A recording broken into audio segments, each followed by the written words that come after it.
Je débranche mon téléphone pour ne pas être dérangée. Chers amis, bonjour.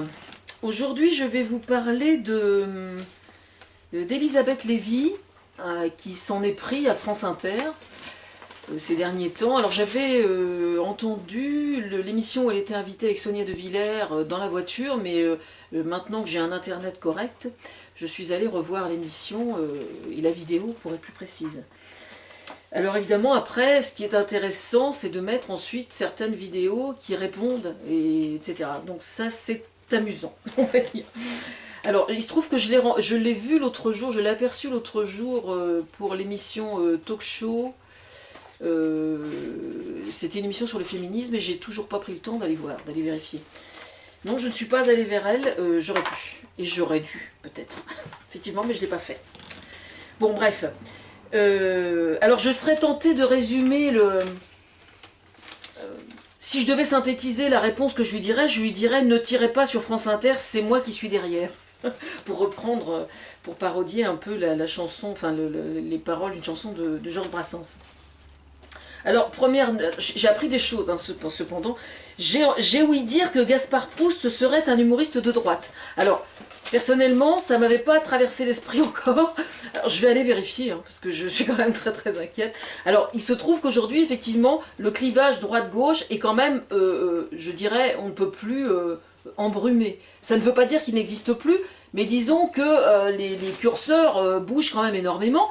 Le fait que ça bouge ne signifie pas pour autant que ce soit de la déliquescence ou que ce soit, comment dire, ou que ça n'existe plus. Je veux dire, les valeurs de droite et les valeurs de gauche existent toujours, mais cependant, je la mets au défi, moi, de nous expliquer ce qui différencie la droite de la gauche aujourd'hui, selon son regard à elle, puisque visiblement, il semblerait que la notion d'humanisme ait été littéralement, comment dire, accaparée par Alex Vizorek. Donc je voudrais savoir, quoi. Je suis peut-être stupide, j'essaie depuis des années quand même d'essayer de déterminer ce que c'est qu'être de droite.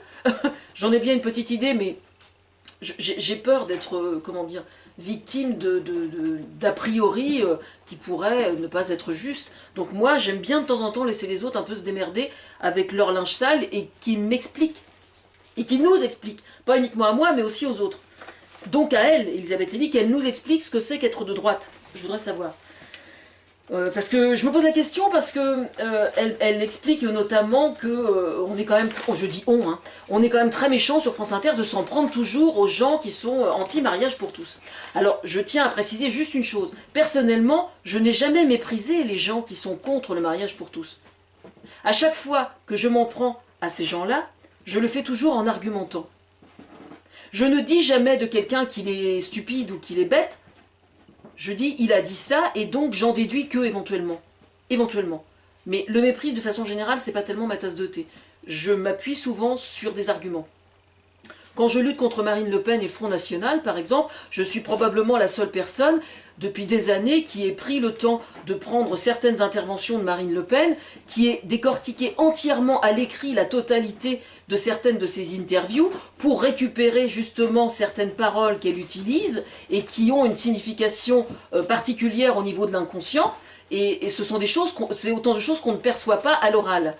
C'est pour ça que je prends le temps de le faire. Quand je fais une vidéo sur un coach que j'appellerais David Caillou aux États-Unis et que je passe 3 ou 4 heures à décortiquer une de ses vidéos pour démontrer que c'est un truand, par exemple, je le fais, je pratique de cette façon-là aussi.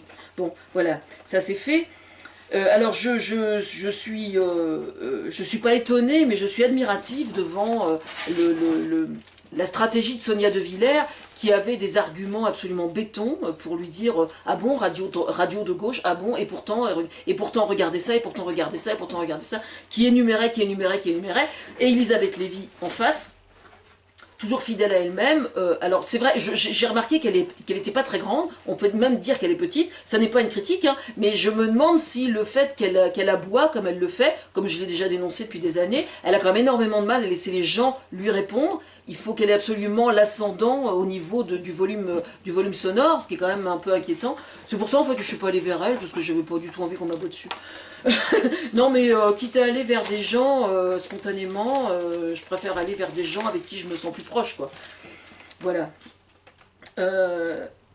Oui, alors c'est amusant parce qu'elle reproche à France Inter de lui tailler à elle un costard d'alcoolique. Alors je serais tentée de répondre, ah bon? Parce que moi personnellement ça m'avait échappé, hein. J'étais pas au courant, donc il semblerait qu'on cherche à lui faire une réputation d'alcoolique. Moi j'avais pas tilté, hein, je suis désolée, j'avais pas vu ça. Enfin bref, elle a une vision en fait, elle reproche à France Inter et à Radio France d'être une radio de droite, enfin au groupe Radio France d'être trop connoté à gauche, pardon, pas à droite, à gauche. Et déjà, dans les faits, c'est pas justifié, sincèrement, je pense. Et ensuite, la critique qu'elle donne quand elle affirme ça, elle affirme parallèlement que effectivement le clivage droite-gauche est quelque chose de complètement flou maintenant. Donc il faudrait savoir, soit ça existe et puis le reproche tient éventuellement la route, soit ça n'existe plus vraiment et puis le reproche il tient plus la route du tout. Voilà. Alors, qu'est-ce que je voulais dire d'autre? Oui, elle dit notamment que les gens de France Inter, les humoristes notamment de France Inter, ont un devoir de pluralité, ce qui est vrai, mais son prétexte à elle, c'est que ce sont des gens qui sont payés avec ses impôts. Alors moi je suis désolée, ça c'est vraiment une version hyper populiste des médias. Et je trouve ça quand même assez consternant. Alors on va parler du populisme. Le populisme, ça n'est pas être populaire. Être populaire, c'est quelqu'un qui plaît à énormément de monde. Quelqu'un qui est populiste, c'est quelqu'un qui va non pas être sincère dans sa démarche politique notamment, mais qui va avoir pour ambition d'argumenter et de tenir les propos qui vont flatter l'opinion publique dans ce qu'il a de plus spontané et de plus court-termiste. Je vais vous donner un exemple. Il y a hier, avant-hier, une femme qui a été assassinée, enfin qui aurait été, je dis aurait parce que le corps n'a pas été identifié encore, je crois. Bon bref, toujours est-il qu'on a retrouvé le corps d'une femme et on ne sait pas si c'est la femme qui a disparu 2 jours avant. Je regardais ce matin sur les réseaux sociaux, sur Facebook, sur le site de la gendarmerie plus particulièrement, absolument tout le monde était pour la peine de mort. Voilà. Tout le monde était pour la peine de mort. Ça fait 2 jours que c'est arrivé, qu'on a retrouvé le corps. Tout le monde est pour la peine de mort. Voilà. Et là, vous allez avoir des gens qui vont rebondir là-dessus pour tenter de relancer le débat sur la peine de mort. Ça, c'est du populisme. Du populisme à l'état pur. C'est-à-dire le réactionnel, l'émotionnel, et surtout veiller à toujours flatter les gens dans ses instincts les moins réfléchis et les plus réactionnels. C'est ça le populisme. Et moi je regrette, mais ça n'est pas parce que des humoristes travaillent sur le service public qu'ils ont pour devoir de flatter les gens dans ce qu'ils ont de plus... Oui, parce que je considère que c'est quand même assez bas au niveau des valeurs que de se contenter de l'émotionnel et du réactionnel. Pour moi, c'est quand même assez bas. C'est pour ça d'ailleurs qu'à chaque fois qu'il se passe quelque chose d'important, que ce soit sur le plan politique ou médiatique, souvent je prends du recul. Je ne prends pas du recul par mépris, je prends du recul parce que je me méfie du côté réaction, justement. Je pense que c'est pas bon, généralement. Ça donne toujours... Ce matin, j'ai lu sur les réseaux sociaux, c'est quand même abominable ce qu'on peut lire suite à ça, quoi. Les gens ne savent absolument pas qui a commis le crime, mais voilà, la peine de mort, dire qu'on est pour la peine de mort après un fait comme ça, c'est du soft, hein. Il y a bien pire que ça sur Facebook ce matin, suite au corps qu'on a retrouvé. Bien pire que ça. Je vous laisse imaginer. Voilà. Alors, pour conclure, on va dire, enfin, c'est pas une conclusion, mais elle déteste Charline Vanhoenacker. Bon, alors, j'ai un message donc à... Alors, Charline Machin. Alors, Charline Machin. Charline Machin. Alors, Charline Vanhoenacker, j'ai un message pour elle tout particulièrement. Je crois que c'est... je me souviens plus qui est-ce qui avait dit ça.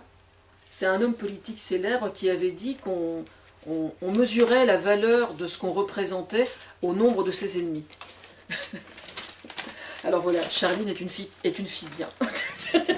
je serais tentée de dire que être détestée par Elisabeth Lévy, quelque part, c'est quand même relativement flatteur.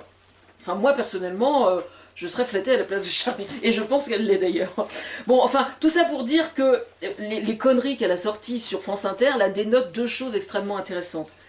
C'est ce qu'on appelle des lieux communs, en fait, que de sortir ça. C'est vraiment un lieu commun. Bon. Alors, je dirais même un endroit ordinaire auquel j'opposerais à Radio France. J'opposerais le fait que Radio France serait un site remarquable. Lieu commun, site remarquable. Je suis assez contente de moi. Voilà. Non, mais ça dénote un truc extrêmement intéressant. C'est à quel point, en tant que... Je me considère, moi, comme humoriste aussi, hein, même si, malheureusement, j'en vis pas. J'espère que ça viendra un jour. Je me considère comme tel parce que dès qu'il m'arrive une tuile, dès qu'il m'arrive un truc vraiment moche, ou que j'observe quelque chose de vraiment moche, instinctivement, j'essaie de... Enfin, sauf si vraiment ça me blesse de façon extrêmement grave, je mets quelques jours à en rire, mais autrement, instinctivement, je me mets à en rire. Bon, c'est ma nature qui est comme ça, je n'y peux rien. Et par contre, elle, le fait qu'elle résonne comme ça sur France Inter, ça dénote une chose particulièrement interpellante, c'est qu'elle prétend avoir le sens de l'humour, et puis tout compte fait, elle aime bien France Inter, gna. Bon, elle a un baratin d'enfer, hein, d'accord, mais bon, ça me dérange pas, je suis comme ça aussi. Donc, mais ce que je veux dire par là, c'est que ça dénote par contre son incapacité à elle de comprendre comment fonctionne un humoriste. Et ça, c'est très interpellant par contre. Parce que... À partir de, enfin, quand on réécoute les propos qu'elle tient sur le fait de dire enfin c'est avec mon argent, etc., c'est quand même vachement grave de sortir ça, de reprocher ça à un humoriste. Je trouve ça vachement grave. Je regrette. Alors, il fut un temps où on disait mais où sont les humoristes de droite? Effectivement, il n'y en a pas beaucoup, parce que même les gens qui avaient la réputation d'être de droite, en partie grâce à moi, on peut pas vraiment dire qu'ils soient toujours nécessairement à droite, même s'ils le sont peut-être, hein, mais il y a quand même être de droite aujourd'hui. Je veux dire, il y a quand même, c'est ce que j'expliquais, le clivage justement n'étant pas clair du tout, il y a quand même de grosses nuances. Je vais bien me garder de citer des noms, vous inquiétez pas, je suis pas folle non plus. Hein. Mais il fut un temps, alors c'est marrant parce que l'autre jour justement, c'était une émission sur le féminisme où je l'ai aperçue à Paris. Et elle n'est pas intervenue sur le féminisme. Donc ça c'est interpellant par contre. Parce que moi, depuis des années, je dis toujours, mais où sont les féministes de droite, hein? Où sont les féministes de droite? Là, avec Balance ton port, je veux dire, toutes les femmes politiques qui sont à droite, qu'est-ce qu'elles attendent pour ouvrir leur gueule, sauf votre respect? Enfin, pour la rouvrir, on va dire. Elles y compris. Comment se fait-il qu'aujourd'hui, un mouvement politique qui se dit, ou qui se dirait de droite, qu'il soit macroniste ou qu'il ne le soit pas, qu'il soit considéré comme des traîtres ou qu'il ne le soit pas, pour quelle raison, au sein de ces partis politiques, personne ne prend jamais la parole pour prendre la défense des femmes? Je voudrais qu'on m'explique. Voilà.